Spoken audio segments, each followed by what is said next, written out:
তো এই যে সাজায় রাখা হয় ডিজাইন করে, এইগুলো রেখে যখন দোয়া করেন, এই দোয়াটা আল্লাহ শুনে খুব। আল্লাহ বলে, কিরে ফেরেশতারা, ঘটনা কি?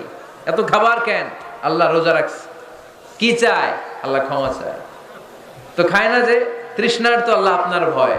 আমার দেখছে না, আল্লাহ আপনারা দেখে নাই। জান্নাত দেখে নাই, আমার জাহান্নাম দেখেছে আল্লাহ কিন্তু জানে। তারপর ফেরেশতাদের মুখ থেকে বের করা হবে। সুবহানাল্লাহ পড়েন।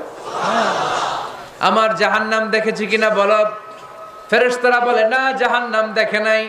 আমার জান্নাত দেখেছে কিনা বলো। জান্নাতও দেখে নাই, কিছুই দেখে নাই, আপনারও দেখে নাই। আল্লাহ এবার খুশি হয়ে যাবে।